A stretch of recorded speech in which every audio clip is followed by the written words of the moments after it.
welcome back to Filthy Hope. If it's your first time here, welcome. On this show, we spend time in the grey spaces where Jesus, life, and culture intersect. I'm your host, Jonty, and Rev Ness is my co-host, as always. Okay. How are you going? I'm going great, but I've heard that you've had an absolute milestone in your life, an epic weekend, as has your bride the weekend before. Yes. Tell us about your Bucks night, Jonty. Well, for insurance purposes, I won't tell you the whole thing. But yeah, when we were recording this, the weekend just gone by, I had my Bucks weekend, and weekend before that, my fiance had her hands do as well. It's so extraordinary that you have these weekends. Yes. Back in the day, they were just an event. Well, so I got the sweet end of the deal. My fiance only had a Saturday Right. into the evening. I had a Friday, Saturday, Sunday. Wow, brother. So sucked in. She doesn't listen to this. How'd it go? It was really, really, really good. So lucky to have such an amazing group of friends that were like not only willing to show up and celebrate, but like they put in a lot of effort. How wonderful. So like on the Friday night, about 20 of us got together and we put up a big sheet outside and put on a movie. So an outdoor movie night with a barbecue and games. And how fun. we, I don't know if you, some of our listeners might know what Quiplash is. It's a kind of like Kahoot. It's like an interactive quiz game. So we did one of those with a bunch of questions that were kind of themed around Bucks. me and my fiance as well. Yeah, and then the next morning I got picked up in a smaller group. I think there were about 10 or 11 of us. Went up to the Hunter Valley for just for one night. So Fantastic. Saturday morning, got picked up, went out, dropped the cars at the Airbnb that we couldn't check into yet. Bus driver picked us up. We went to lunch at Harrigan's, the Irish pub, Yep. in the one that everyone goes to because it's the only pub Yep. within that whole little precinct near Hope Estate and all those Yes. all those places. Couple of wineries and aqua golf. So you pitching these balls into water? Yeah, so it's like picture a regular driving range. Yep. But you're hitting balls out into the water, and there are like different targets that you're trying to hit. Wow. That have like different prizes attached to them. Do the balls float? Yeah, I think so. Yeah, they don't sink. Yeah, because then someone drives around on a thing and scoops them all up, and So cool. yeah, it's good fun. And then back to the Airbnb, and Too many beers? the less said about what happened Okay. after 6 p.m. the better, because Yeah. it's all on film. Did it get messy?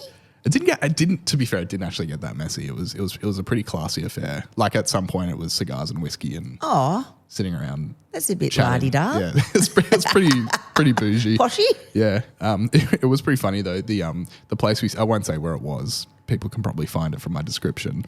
The Airbnb is separate to like a cellar door that you can also book for an extra fee to do Interesting. like a private Yeah. tasting, and you have Great. access to all the facilities in there. The barbecue, which is listed in the Airbnb, is 500 meters away in the cellar door. So we get back to the thing after Half a K. we've been to like a couple of wineries. We've been drinking, not heaps, but we've been drinking Enough. since lunch. Yeah. We go, where's the bloody barbecue? It's half So- a K away. Couple of blokes got on. So that when we arrive at the Airbnb, there's a shed that we walk into, and not only are there 10 bikes in the shed, but there's also like bubble soccer things. no. So when it came to cooking up all the steaks that we'd brought along, a couple of blokes had to get on bikes and ride through the vineyard over to With the the other steaks? with the steaks to the other side of the To cook them. and then bring them and back. then ride them back. That's hilarious. Yeah, so it was good fun. And then, next morning, bit of recovery, and then head to a cafe and then head off. So it was, phenomenal. So I know a couple of you guys listened, so How lovely. thanks for an awesome weekend, guys. Nice guys. I surprised me by how much I actually like valued it as like a milestone. It is. kind of thing. Yeah. I was just keen to get away for a weekend and relax, but it actually, more than that, it was a really nice thing to commemorate a pretty epic milestone in my life. So yeah. Amazing. Yeah, and some of the stories from the hen do were pretty incredible as well, which I'll leave them for my fiance to tell if you want to know. But she doesn't listen, so don't worry. Why would I listen? I hear enough of you at home. Oh, go Claire. So that was my weekend. What about you? What have you been up to? What's going on in the world of Ness at the moment? Well, my kid's about to have a baby in about 19 That's weeks. super exciting. Yeah, so it's really exciting. She was married a couple of years ago and now she's doing that. So we're really excited about that. They're buying all the hardware at the moment, like prams and cots and decorating rooms and getting all that stuff together. So it's really beautiful. I can't believe my baby's having a baby. Yeah. That's a really fascinating thing, actually. Do you have your grandmother name picked? Yeah, I have. I've decided I'm going to be Minnie Mama. That's great. Yeah, so I want to be called Minnie, and hopefully she'll call me Minnie Mouse. Minnie. Yeah. Nice. Yeah, Minnie Mama. I thought that was cool. Yeah, and Rob wants to be known as the Dude. The Dude. Yeah. He's legally obliged, if that sticks, to walk around in a dressing gown and drink White Russians all the time. Right? Is that the image that you get? That's. Have you seen The Big Lebowski? No. That's the famous. Okay, Jeff Bridges. His character's name is the Dude. Oh, I didn't know that. And he just walks around in a dress. He's like in a gown. In a gown, and makes White Russians and. Oh, not like a Hugh Hefner gown. No, like a scungy guy doesn't dressing shower. gown. Yeah. Oh, I need to see you've that. got to watch The Big Lebowski. I need to see that. Yes, it's a classic comedy. It's super funny. So I've just been doing, getting ready with her, helping her with all the bits. We got to go and see the baby in the 20-week scan. So it was lovely to see her moving around and doing parkour and gymnastics in Ginger's guts. Yeah. It was pretty cool. Yeah, so that's a beautiful milestone in my own life, really. I never anticipated being a Nessie mama. I never thought that would be a part of who I am, but here we are. Yeah. And she's saying to the OB saying, and Rob and I both went to the consult, and the OB said, and so Ginger, who are your people going to be? And Ginger said, well, Mum's going to be there. Yeah. And I went, oh, I've got to watch my child do birth. That's got to be. I've been in many births, 2 of my own, and then my sister, and then a girlfriend, her 2 kids. Yeah. And I've been a helper in those other 3 occasions, and I know what it feels like. I think that's why I'm concerned. I just hope I can help her in the way that she's going to need help at the time. Yeah, that all still seems like a pretty scary future thing. I'm going to try and get through the whole marriage thing first. Yeah, just get that ring on your finger first, brother. Yeah, that's exactly right. Actually, this is too much information, but our rings did arrive recently. Yay! I it put it on, gorgeous? and I wanted to leave it on. It's the best thing. Do you love how it's it awesome. feels? Yeah. Oh, how exciting. Yeah. Oh, that's beautiful that they've arrived. Yeah. I won't spoil what it looks like. Oh, how fun. Yeah. You I'll know, show you that's- when it's on me. Yeah. You look great with rings, so I'm looking forward to seeing I've that. entered my ring era. It's I never used to nice. wear rings until about a year ago. Love a And ring. I've got like 6 or 7 that I rotate through now. So nice. Yeah. Rob's theory on rings is the more the better. Yeah. Just load up every finger. You know? I've only got 2 on today, but I've experimented going up to like 3 or 4. Oh, just Rob reckons if you've got a spare finger, load it up. Yeah. Yep. Yeah, If you've got something, And it's- Rob suits it as well. He loves it. He just loves a ring. Yeah, nothing like a good ring. Yeah, absolutely. Yes, that's what I've been doing. I've got Aurora's graduation from Masters on Thursday. So that's a big moment. She bought her first car. huge. Yeah. That was a big moment. So I've had a few big moments in the family Yeah, of it's really recent, which exciting. is really lovely, actually. It feels like I'm in talk about a new era. Yeah. I'm in Yeah, a new era. Bit of a bubble about all of that. It's pretty cool. Yeah, nice. Yeah. I the day, like the Friday before the Bucks weekend, helped my younger sister move out of home. Oh, which that's is big. super. Yeah. I was about to say where it was. I'm not going to dox where my sister lives on the internet, but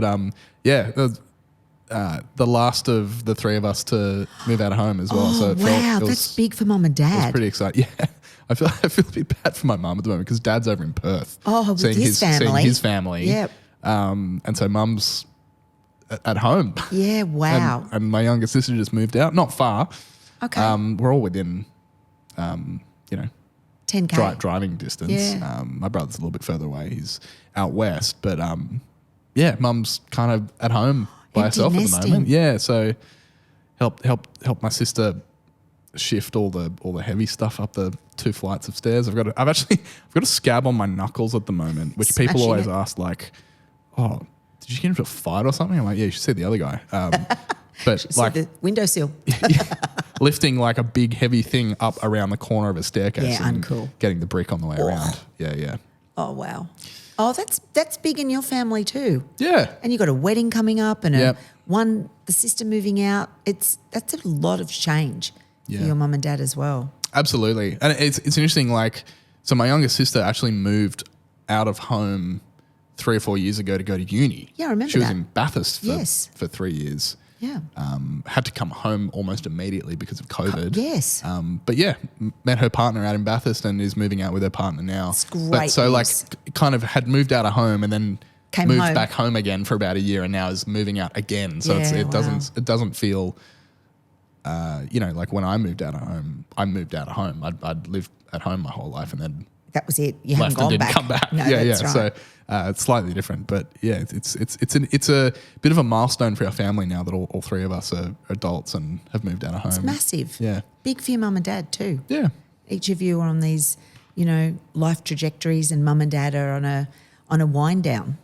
Yeah. It's a different phase of their life, which is exciting. I think they're also pretty excited. Oh, it's wonderful. To go It's into good that they're next exciting. phase as Excited. well. Yeah. Well, today.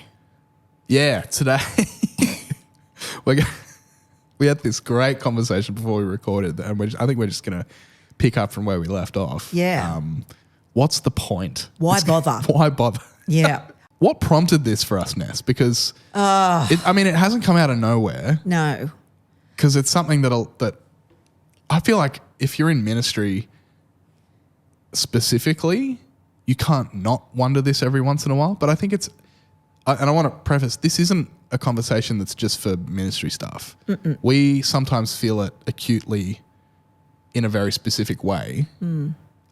But it's the nature of living in a secular world that sometimes you look at the church and go, what's the point? Yeah. What are we doing? Feel like we're sometimes kicking shit uphill and we're not getting far, not making huge inroads. And then it begs to ask the question, well, what are you measuring?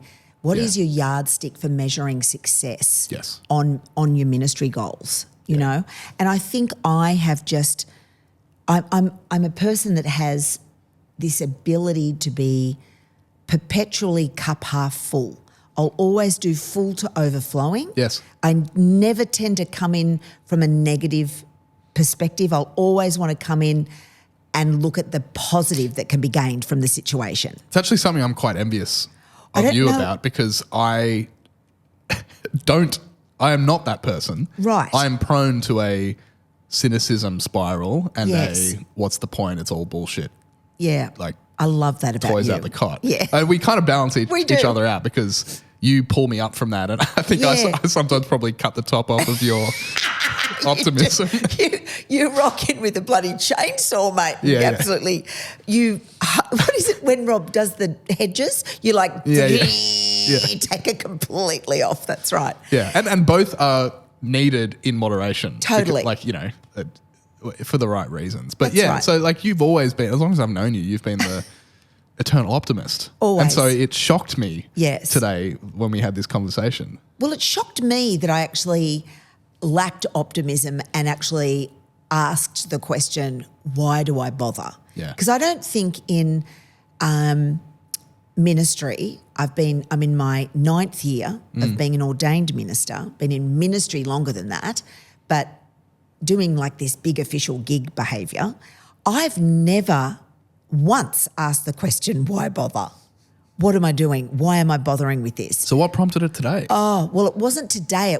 It came about on the weekend. Yeah.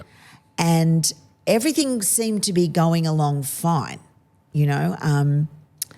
and I did a pulpit swap. Yeah.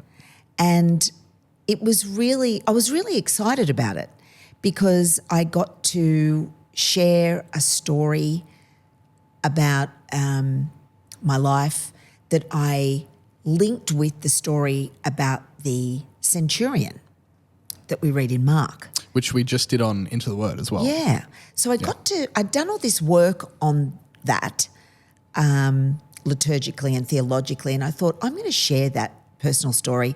This congregation don't know me. They know little bits about me, but they don't know me. And I'll share a bit of my personal story about my heart stuff and this healing phenomenon that I've had.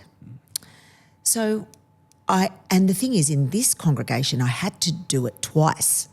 I had to preach the sermon twice. 2 morning services, Two morning services, which I'm not used to because we only just do one church service. Don't even have a nighttime service. Yeah. Just the one in the morning. And so I had to do it twice. And this church have these incredible liturgists that are lay people that are phenomenal, Jonty, that do all the other parts of the liturgy. I just had to turn up with the sermon. I had to tell them what I was preaching on, give them the theme for the morning, the Bible verses, and they built around it. And remember when we used to do Sunday morning ministry together, I used to say to you, how do you know? You know, You'd tell me the thing and then I would take that and build the worship service around it, like with the music. Yeah. And I'd be blown away by that and go, how do you know that, Jonty? All you knew was my theme and then you've built all these songs and all the bits around it and it segued so beautifully. Well, I had one of those moments as I'm sitting in church and this liturgist is getting up and saying all these most incredible words and I'm thinking, have you been spying on my notes on Monday when I did the prep? Like they knew into my soul and they hadn't even heard my sermon yet. I was really blown away and moved because in my service in Wallara, I do a lot of that liturgical prep myself. Actually, I do all that liturgical prep myself and some member of the congregation writes the prayers of the people or the intercessory prayer, but the rest of it I do as well as the sermon. So I was not familiar with others lending their skills and gifts in this way. I was blown away by it actually and just thought, wow, how gracious and how lucky is my reverend brother to be able to have access to these people that do this. So I was just taking it all in, you know. Do the sermon. I did the first one and then they do this thing where at the end I had to do the offertory prayer and then the sending and blessing at the end. So do the sending and blessing and then they like you to walk up the aisle out of the church and then do a handshake with people as they on the way out. I'm not familiar with doing that either. It's a very Methodist thing, which now being uniting. It's you see it at it's not an uncommon thing to see in uniting churches. Right. But for people that aren't familiar with it, it's like, why is everyone shaking my hand? It felt really old school. Like I felt like an old official minister. It was like weird. You can imagine me as a fresh youth worker having just preached to the traditional 10:45. I've just preached to a room of 30 like snowy-haired 70 and up year old and they're like amazing. The best group I've ever preached to because they're so receptive and then they all want to shake your hand and talk about it. Yes. That piece is the bit that blew my mind. So I'm shaking hands with these people that I don't know and they are wanting to talk to me about what I'd said and ask me questions. And a couple of people asked me to pray for them. And I had all this 20 minutes of the most interesting, the best part of the ministry morning was this handshaking gig that I was not familiar with. And people asking me about my life and about the story that I'd told and then they wanted to share their stories with me. It was really rich and exciting and I couldn't quite believe it. Plus, they said things like, thank you for your word. Thank you for your story. Thank you for sharing. Thank you, Vanessa. You've given a fresh perspective on that. I'd never thought of it like that before. Thank you for sharing about your personal story in such a meaningful way. And I was kind of, well, that's how I preach. I don't know any other way to do it, just quietly. That's how I do preaching. But nobody ever says that to me on a Sunday morning. I don't get that kind of feedback on a Sunday morning. So I was a bit embarrassed because I didn't really know what to do with it. You weren't used to it. I didn't know what to do. And then I sort of excused myself and I went off to the bathroom and just like locked myself in the bathroom for 5 minutes, not because I needed to have a wee, but I pressed the flusher just so it sounded like I was in there and washed my hands just to sort of because that would be what you do. Yeah. And just to kind of give myself a minute away from people to kind of just go, what happened then? What was that thing? Because it was really new for me. Then I had to back it up again, mate. I had to do it all again. And with another liturgist, that she blew my mind, mate. She was like, I said to her at one point, I said, babe, were you getting some hot wiring from Jesus? How do you know to say that? Because it's you. I kind of don't need to preach my sermon now because you've said it all. And she said, the Spirit just really moved him. I was just blown away by how God knitted together this service. It was just... It's a real skill. It was gorgeous. For people that are able to... It was beautiful. With a small prompting to be open to just letting whatever happens happen. And like when it clicks like that, it's an amazing thing. It was beautiful. And I could just really see the hand of God on all of it, right? So then I preached the second time and then I knew what to do. I did the blessing. I accidentally, because I use notes, but then I was starting to feel a bit confident. Like, I know what I'm doing here. I know this story. I know this. I've already just done it once. And I went off-piste. And you know me, when I go off the bits of paper, it's a bit scary because anything can come out of my mouth. And I said... Usually that just happens here on the podcast. Yeah, no. So I always like to have my notes when I'm in the pulpit. And I said BS, and that was not in my script. It was in reference to bullshit. As in you literally said BS, you didn't say bullshit? No, I didn't say bullshit. I said BS. Yeah. And then I kind of took a gasp because I realised what I'd said. And then I thought, and I kind of had a back chatter going on while I'm then focusing back on my words. Vanessa, stay on the script, stay on the script. See, look what happens when you don't stay on the script. And then I just hoped nobody knew what BS meant. But anyway, nobody commented on that. Maybe they've commented to the lead pastor there now. Who knows? Doesn't matter. I said it. And I wished I hadn't, right?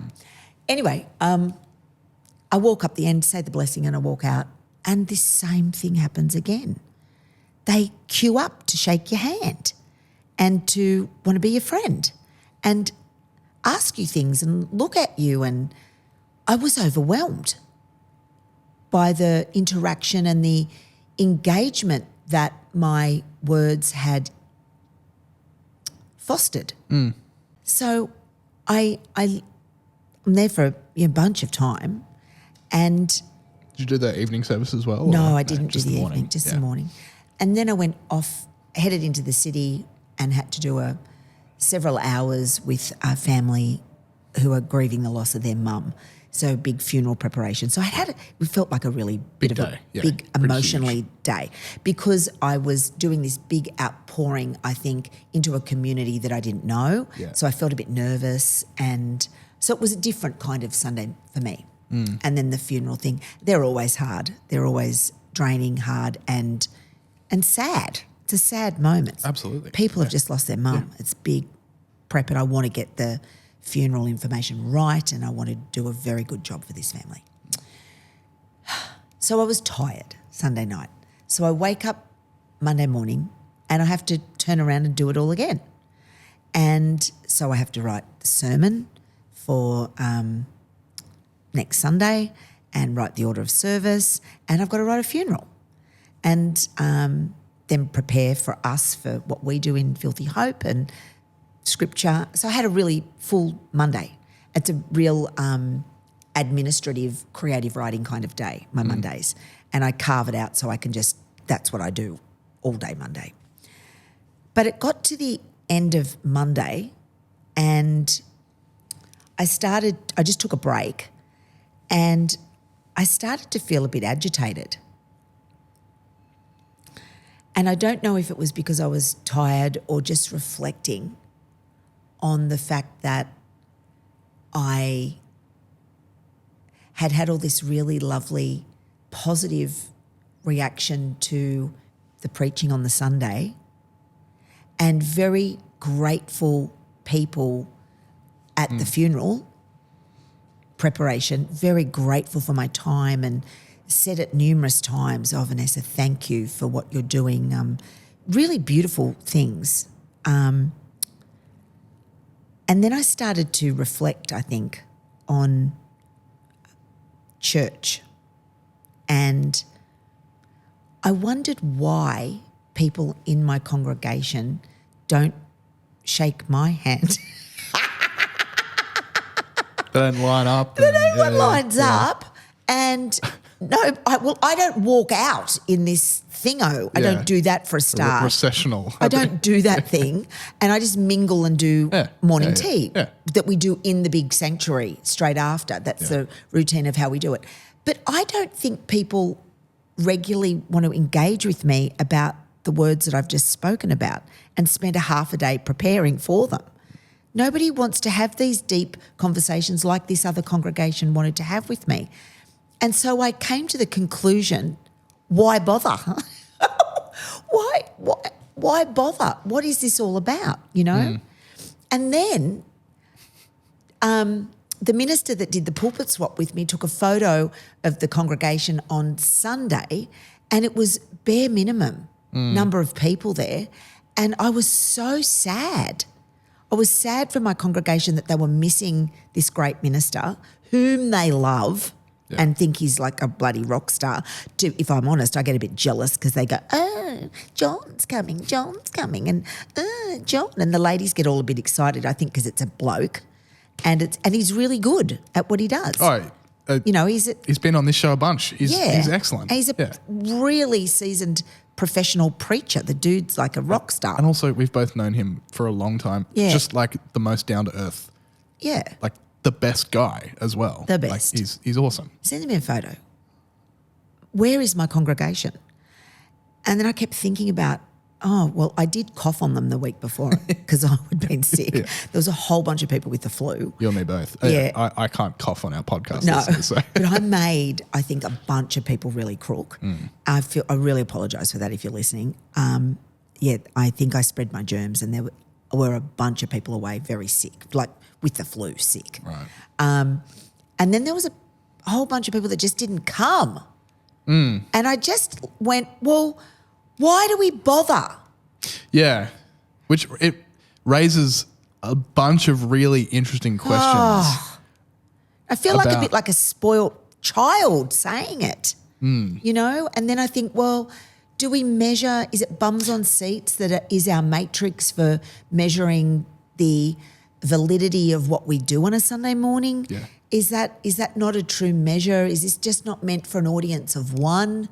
For God, we're doing this preparation, which is worship, not to have accolades from people saying, well done, Ness, pat on the back bullshit. If you were really honest, you wouldn't say that you became an ordained minister so that you could have people shake your hand after you preach, right? So like, while that was one of the things that has like jarred you into these reflections, like that's not why you're a minister. No.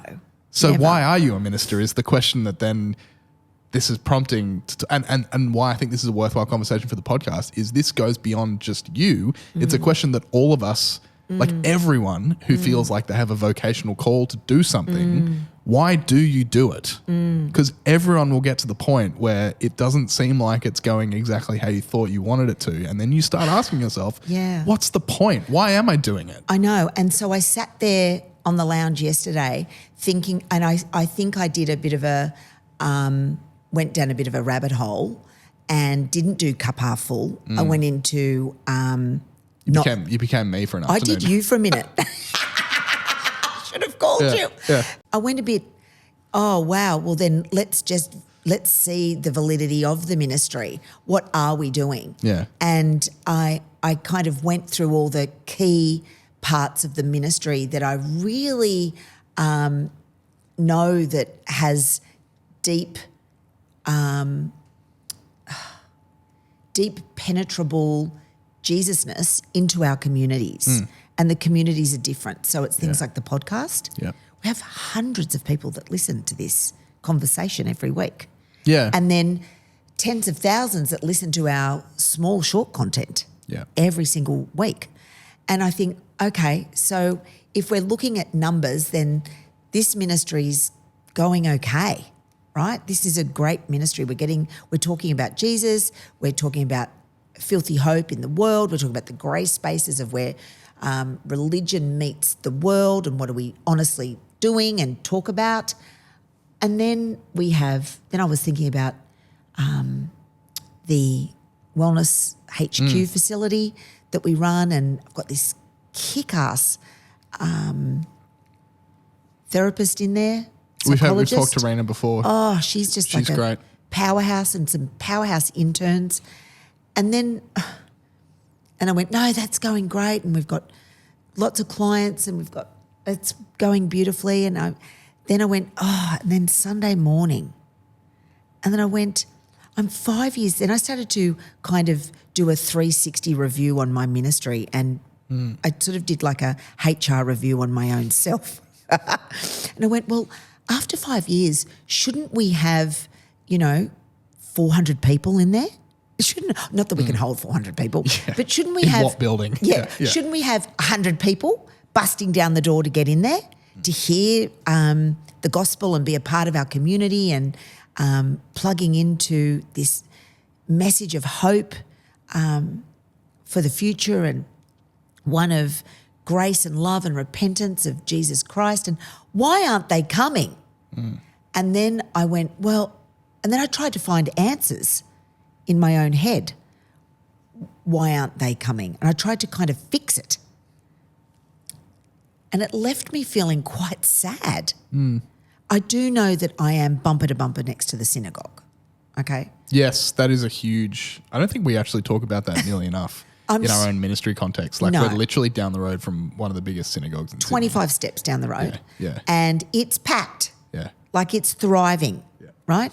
So the community, we've got a large, magnificent Jewish community right on my doorstep here at Willara.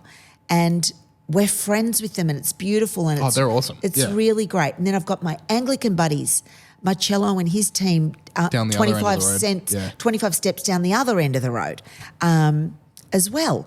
And I thought, we're sandwiched in the middle of two rock star faiths. Uniting Heart and Soul in its current iteration has only existed since 2021. I know. It's so young. But I'm wanting so much more for it.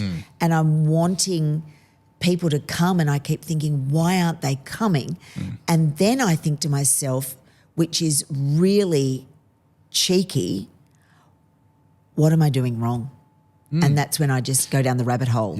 I didn't do cup half full. It's in God's time. We don't need to worry about that. And I didn't do my normal routine of cup half full. I went into a Jonty moment. I just took a dive, mate. Took a big dive and went, well, why do I bother if we're not going to have, the seats filled? Why am I bothering with all the preparation? And isn't it? I feel really bad for saying that. Oh, but it's so honest.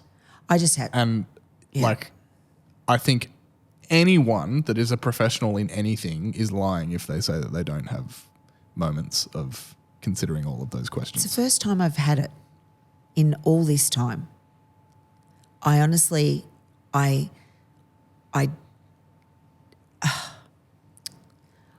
back myself all the time in the name of Jesus. And I've had a moment where I've gone, nah, maybe I suck.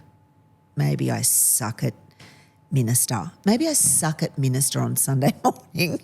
But then I had this great thing happen over at the other church where they're shaking my hand and asking me things, asking me questions.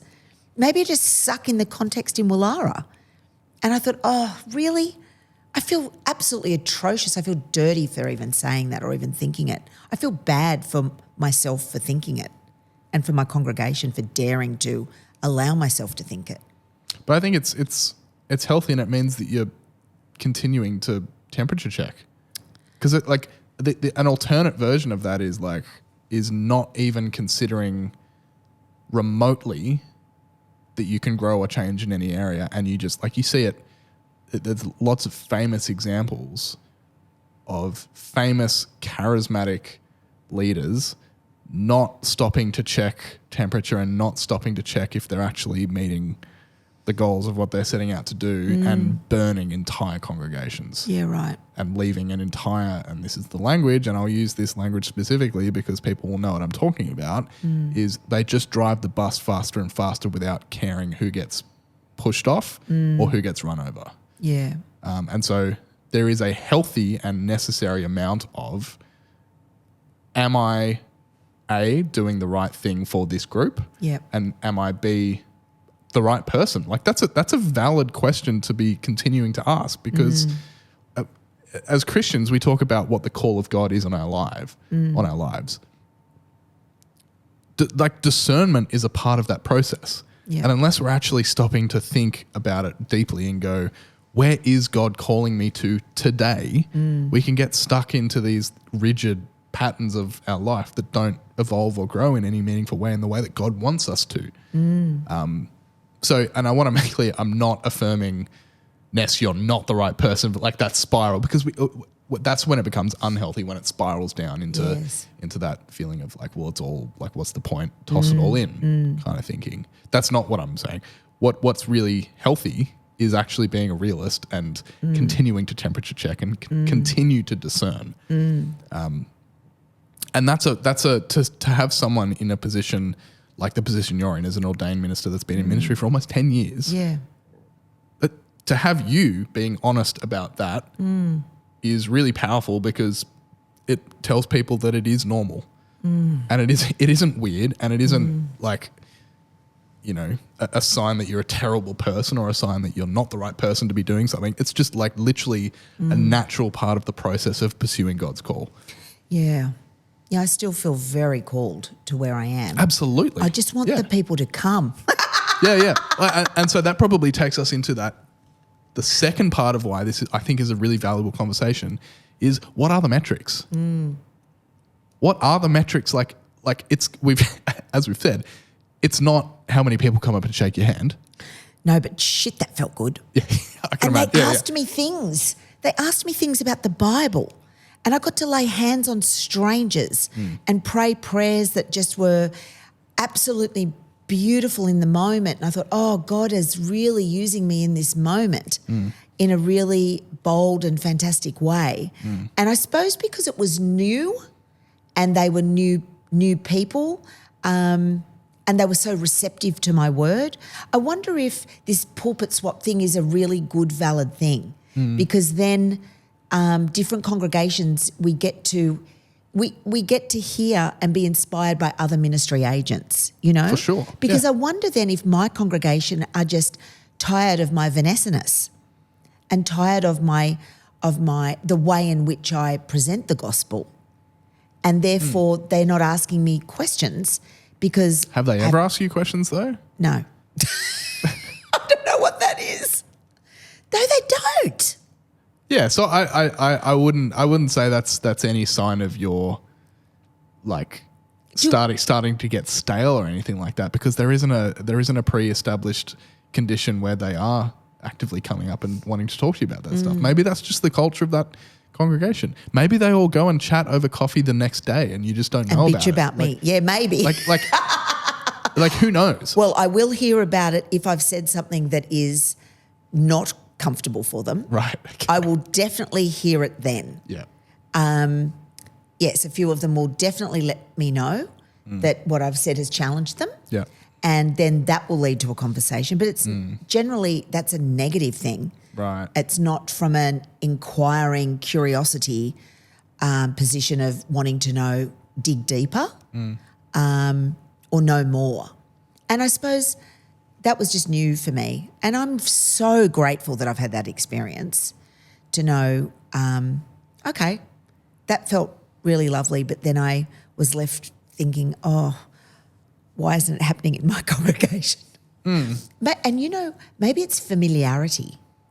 Is it that? Yeah. Well, and because culture builds up over time, and culture is largely is built by the language that people use. So, like, if over however many years that particular congregation, the culture has just developed that you voice your appreciation for the message that you've heard by physically going up to whoever's preached and talking to them about it, Yeah. then it's not weird and everyone just always does it. Yeah, that's right. But if that another congregation just don't do that, Yep. then over time that compounds and becomes normal and Well, see, I think it's normal. This is my first congregational placement. that's right. Yeah. You know, and in high school when I was doing chaplaincy, very rarely did the kids talk to you because they were rushing out to lunch or morning tea straight after chapel. It was such structure. Yeah. There was no time for 1,000 kids to want to come and chat to you. Occasionally, but not often, Yeah. you know. So Yeah. I was not familiar with this handshaking interaction piece anyway. And this has hit me quite in a big way, I think, obviously because I'm talking about it today. And I wonder how much, and this is probably true of a lot of things, how much of it is that you've suddenly been given the opportunity to compare. Yeah, true. And it's that done to death kind of cliche thing of, comparison's the thief of joy. Yeah. It's but it's so true. Yeah. It's so true in so many aspects of life and in faith and in professional life and all sorts of things. And why I think I have a sticker on one of my guitars that says social media seriously harms your mental health. Yeah. And why I think social media is cancer, because it's all about comparing. It's all about how can I present a digital version of myself so I can compare it to what other people are doing. Yeah. And as soon as we start doing that, instead of focusing on internally, like what are we actually trying to achieve? What are the things that I actually attribute value to? If you're not doing that, if you're going, oh, well, that person's doing this, so therefore I have to do that so I feel good about myself, you've already Slippery lost. slope, Like isn't it? you can't win that. And so in this situation, I just you want to go without, you don't, the trap is to directly A to B compare those two congregations. And why isn't this congregation like that congregation and vice versa? Why isn't that congregation like this congregation? You've already lost when you start to do that. Yeah. And you have to, like in the same way, in all other aspects of that comparison thing, what are the things that are actually valuable? What are the things we're actually trying to achieve? So in the case of congregational ministry, what are we trying to achieve? Is it bums on seats? Not necessarily. I'd rather have 5 people who are actually deeply committed to discipling themselves and each other to follow Jesus than have 40,000 people who tune in for 10 minutes and then forget about it. Yep. So it's not bums on seats. No. It's an interesting, it's an important question to ponder. What is the point? Yeah, and I haven't cared about bums on seats. It hasn't been a driver for me. Yeah. But I think I've obviously done a comparison on the weekend and there's lots of bums on seats over 2 congregations and then a third in the evening in this other congregation. And they're smashing it out of the ballpark there. Because we don't do that comparison thing between the podcast and in-person and the congregation. No. Because if we were, we'd go, oh, there are 300 people that tune in every week to this. Why are there only, I don't know, there's 60, probably core 60, of 60 people. Yeah. Yeah, that's right. One's clearly not doing as well as the other. No, they're there for completely different reasons. Yeah. So we don't do it there. But it's interesting No. because we've got 2 in-person congregations. Yes. It's much easier to go, oh, why isn't this hitting the same as this? Yeah. But it's not about the numbers. And I don't think we can use that excuse that the Sunday morning paradigm is dead, because it's clearly not, because in this congregation that I was at, it's not. The congregation I attend, it's not. It's not. That's There are exactly so many right. places around, not just in Sydney. Thriving. But like around the world. Yes. Thriving. The church thing still works and is Yes. thriving. And the Sunday morning arrangement clearly is working. Yeah. You know. And there are lots of places where it isn't. Yes. Like that's also worth noting and acknowledging is there is a model that no longer works, and there are lots of congregations, and this isn't a bad thing. This is actually a really beautiful thing, for which church is a thing that people have held onto for a long, long, long time. That if it does evolve into something 21st century and beyond, it'll leave them behind. and they won't. And so instead of doing that, it's catering for a slightly different audience that need and rely on that older model in their later life. Yeah. And that is a beautiful, wonderful thing. And the fact that the church can serve people in that way is so valuable. Absolutely. And I get really angry when I hear people going, oh, can those people hurry up and die so we can just get on with doing the church? It's like, whoa, you've completely missed the point. Yep. And Maybe God's call on that, and I literally have no congregation in mind when I'm saying this, but because there are so many of them, but like maybe God's call on that congregation is to look after that group of 30 people well, and then maybe that's it. Yep. Who knows? And if it is, don't we believe in a God of resurrections? Yeah. Like, why does the idea of a church serving an aging congregation for another 10 years and then who knows what's after that? Why is that a scary or bad thing? If there is another another group of people that they're not serving because of that, then that's an entirely different conversation to be having. But it's so specific to the gathered community that are actually physically there. Are you serving them? If not, then you can have that conversation about what do we need to be doing differently about church? What can we change? What can we move forward? What can we get rid of? What can we bring back? All of those things. But if you're already serving the gathered community, then you're doing church. Yeah, That's what 100%. church is. It's the gathered community gathering to worship God and be in fellowship. If you're doing that already, it doesn't matter if there's 5 or 50 or 100 or 50,000 people there. That's church. 100%. Yeah, that's right. Sorry, I just went on a bit of a Oh, rant you there. did. You went. Yeah. That was amazing. Yeah. I don't know. Is that affirming? Is that Yeah, is that resonating? It definitely is. But I think I keep looking for a fix. I keep wanting to kind of land on a strategic outcome to surely if we try this, then that'll be the instrumental piece that makes the change. Yeah. And I wonder about relationships in community, heavily plugged into the local school, which is my immediate neighbour, Yeah. and have beautiful relationships with kids there and families there. And I think, what else can we possibly do to build collateral in the area that people will then be attracted to the gospel message?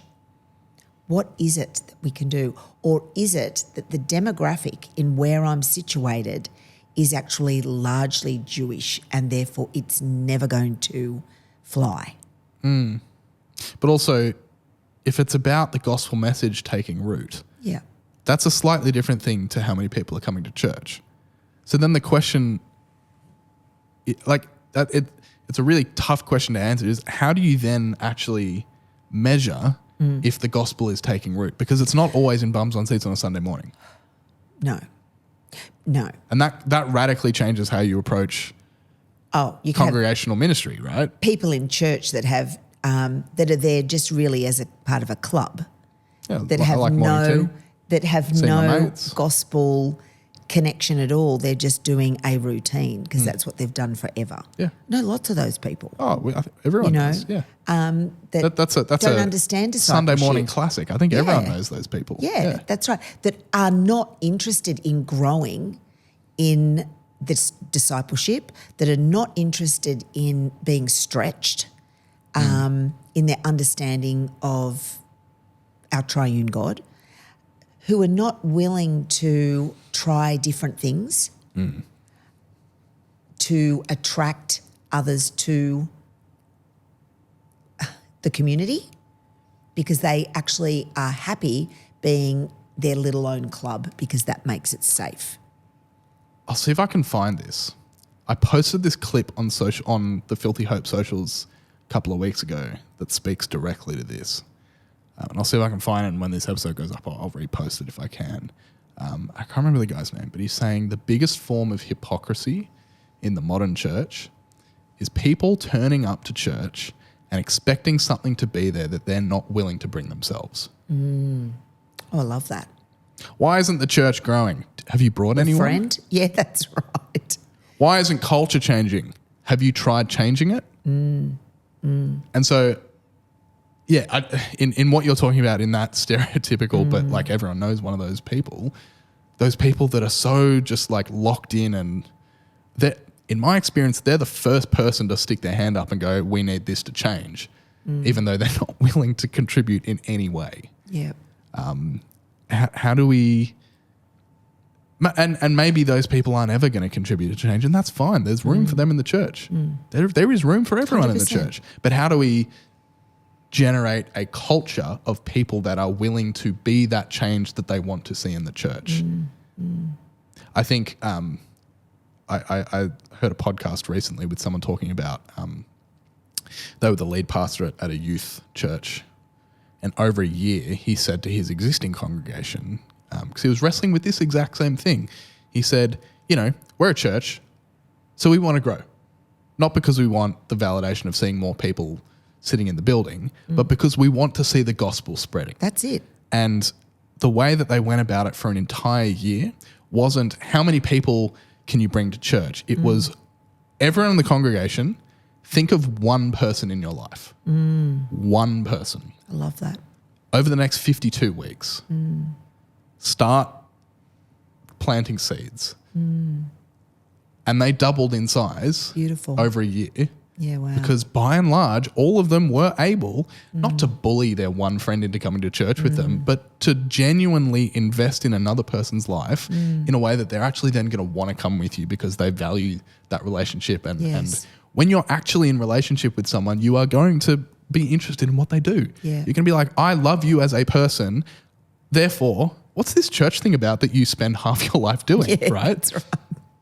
And that congregation doubled because everyone just focused on one person. And I think we can be stuck in this loop of like, we're not growing, we need more people, like more bums in seats, more ships on the Titanic type of gear, right?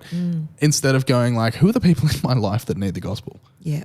Start there. Yeah, 100%. And all of us, everyone listening, and maybe it's actually you, the person listening, maybe all, like, I know for a fact everyone listening knows one person that they wish came to church with them. Yeah. Isn't that the truth? Start there. Yeah. Instead of going, the church is dying, what's the point? Yeah, start there. Right. Like, you can do that over a year. Yeah. Not for the sake of getting them to church, for the sake of that relationship. Like, and I think if everyone kind of started there instead of like so far up, like zoomed so far out that we're worrying about the state of the church instead of worrying about the state of mine and my friend's relationship with Jesus and our discipleship, we'd be in, the conversations we'd be having would be so different. Yeah. Would be so different.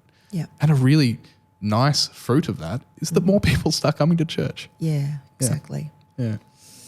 So I don't know if that's helpful. It's a big convo, isn't it? It's huge. And I want to affirm as well that people listening are going, well, I'm not an ordained minister, so that has nothing to do with me. No, we all, if we're following Christ, we all feel like, well, I would suggest that part of discipling is being open to the call of what Jesus has called for our lives. And so we're opening ourselves up to what does God want me to be doing and how do I pursue that? And so at any point in pursuing that, we're all going to be confronted with this question of like, well, it's not working. What's the point?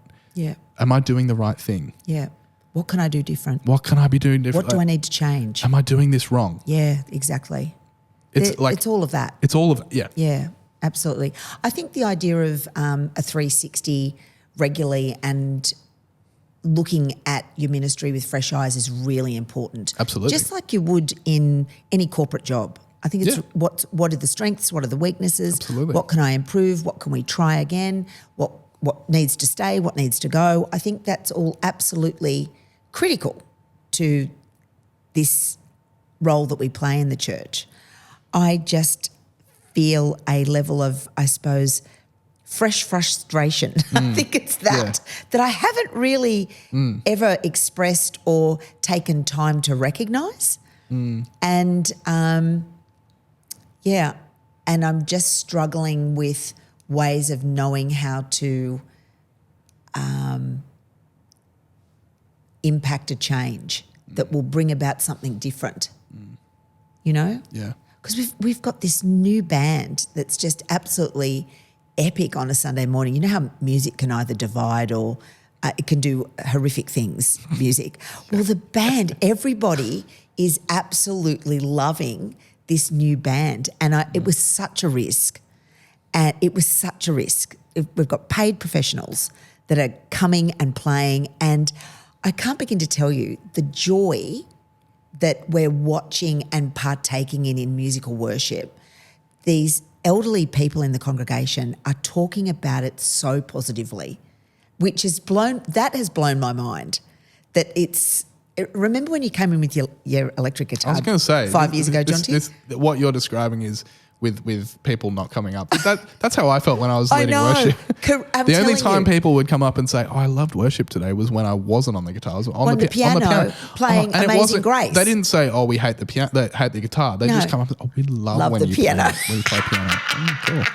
I know. Nice. But it's so interesting that we've got cajon, we've got lead guitar, we've got bass, we've got these beautiful singing that's taking place, and it's really funky, groovy edge that's happening on a Sunday morning, and yet the congregation have absolutely embraced it, embraced this change. So can I tell you, 5 years it's taken, Jonty.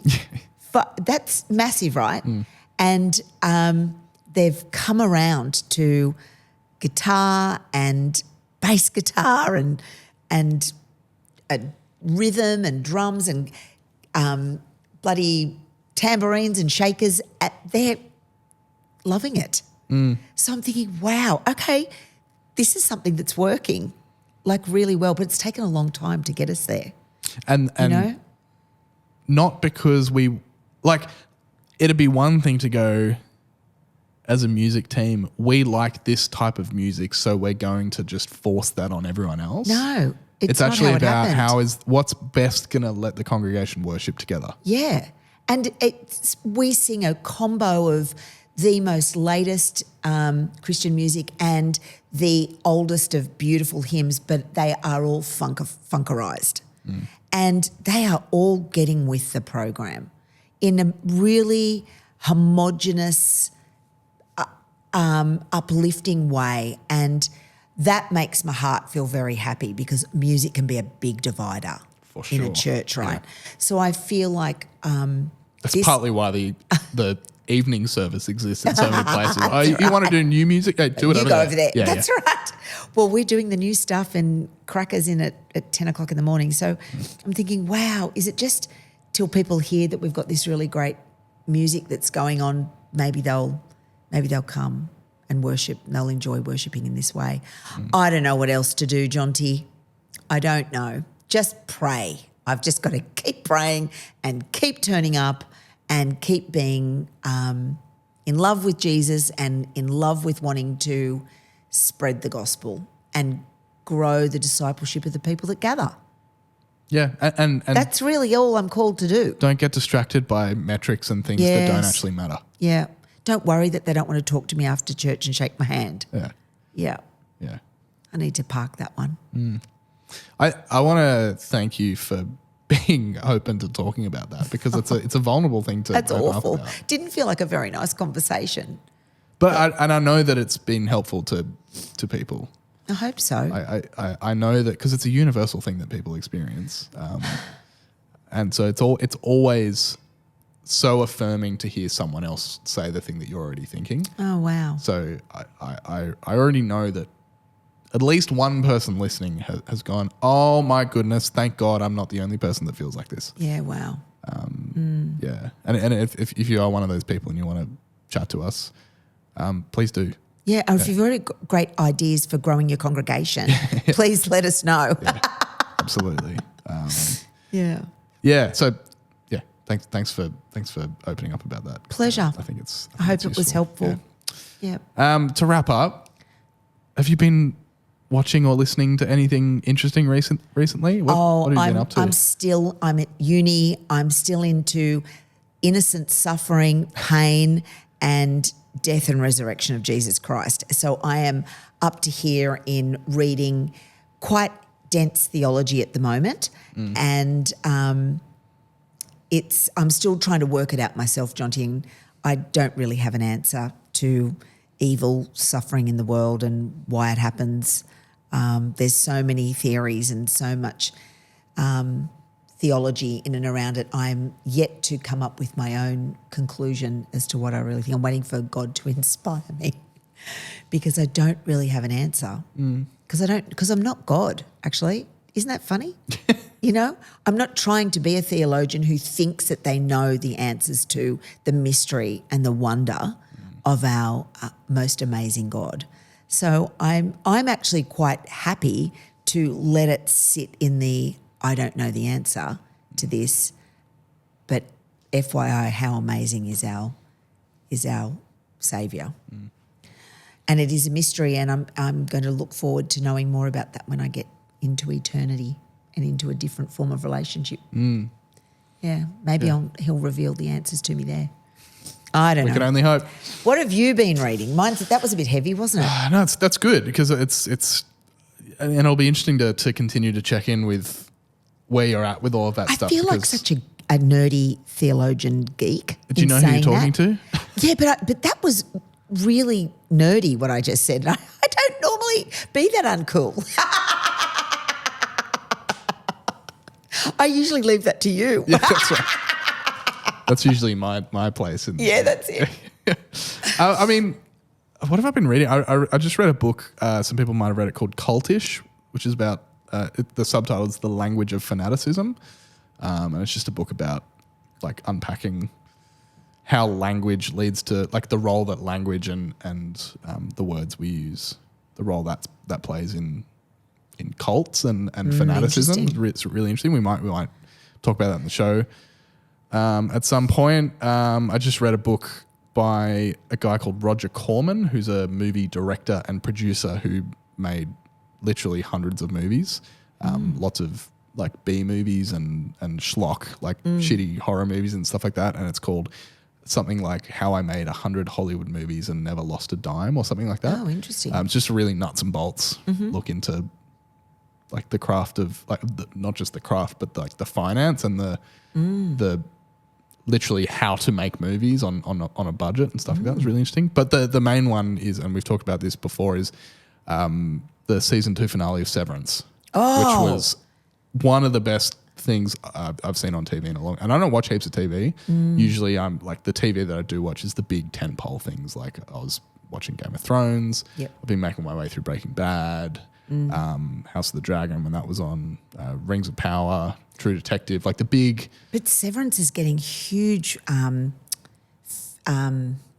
in terms of people must be watching it. It's winding people up. Yeah, I don't remember the stats, but because streaming services are notoriously tight on sharing their information. But I don't remember what the stat was, but Apple TV Plus released some stat about it being one of the most watched things recently. So the season 2 finale, actually, I got home from my Bucks weekend. And watched that. And then passed out and slept for 11 hours. So I'll probably I'll watch the season finale again because I was pretty tired, but just epic, Yeah, wow. So good, and in a way that like, and obviously I'm not going to say anything about plot because I don't know who has or hasn't watched Severance, but in the way that film and TV has the ability to bottle up tension, Yes, right. that then finally explodes in a climax. Season 1 was only 9 episodes. This was 10 episodes. So episode 10 felt like a bunch of stuff that had been only implied and building up over 2 seasons finally just erupted. Oh, wow. And it was glorious. Oh, wow. And in a way that I'm like, season 3 has to come out tomorrow. I can't wait. That's great. And like super, super, super satisfying, but also I have to know what happens next. Oh, excellent. That's perfect. If you haven't been watching Severance, I know like who needs another person to say, you should watch Severance. It is fantastic. Excellent. And I snuck it in while I had my 3 months of free Apple TV Plus with my new phone. So good on you. If you've got Apple TV Plus, watch Severance. It's fantastic. Fantastic. Thanks, Jonty. Thank you. This is episode 149. I know. So next week, we're going into Holy Week. Yeah, 150. Episode 150. So we're going to be doing a bunch of stuff next week. And by the time this episode also comes out, we have just had our live show with Ali Robinson over at Borco. So thanks again for everyone that came along to that. Much similar to the previous one with Will Small. We'll be posting some snippets and some stuff for people to check out as well. So keep an eye out over the next few weeks we'll be posting some audio content from that conversation So good. as well. If you missed it, keep an eye out. We've got some more shows planned for the rest of the year. Keep an eye out. The same web address that the show with Will Small and Ali, that's where all the landing pages for all the shows will be. So as soon as the next one is up, that's where it'll be. Keep an eye out, but obviously we'll be posting it everywhere. So Excellent. If you want to support us, prayer is always appreciated. Yes, we please. don't talk about that nearly enough. No. And can you people always pray remind me. Pray for the congregation at Wallara That are the big supporters of Filthy Hope. They're church councillors who I report to, and they that are major supporters of what we do and they fund they literally fund what we do here. Yeah. You're watching this thanks to cameras that they bought. Yeah, so, the whole thing. The whole thing. So Pay our wages. They pay our wages. They keep the lights on. So They do. If you're a And praying they believe person, in what we do. Absolutely. Yeah.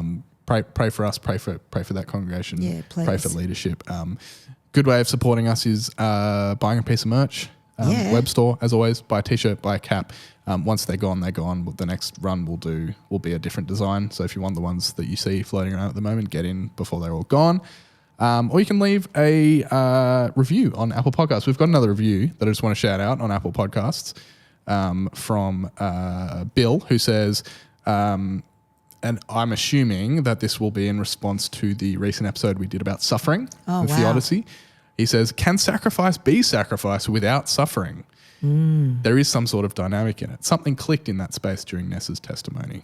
Oh, thanks, Bill. So, if you want to support us, a really, really simple way that, if you want to know mechanically, it puts our podcast up in other people's podcast feeds as a suggested show. So a way to do that is by leaving a 5-star review. And if you've got an extra couple of minutes, type up a little thing like that. Just Super gives our helpful. show a little bump. Love that. Into people's algorithms. If you want to get in touch, join our Facebook group. There'll be heaps of stuff going on there. Send us an email at filthyhopepod@gmail.com. Next week, 150 episodes. It's the big one. We'll be going back over the last 50 episodes, and we'll be doing a bunch of Q&A stuff as well. So we look forward to that. We're going into Holy Week as well. So we'll pick up the conversation there next week. Can't wait. I'm looking forward to that one. Yeah, absolutely. Thanks again, Ness. Thank you, Jonty. And thank you to our listeners for sticking with us. 149 episodes. It's pretty wild. We'll see you guys next week for episode 150. What the fuck? This is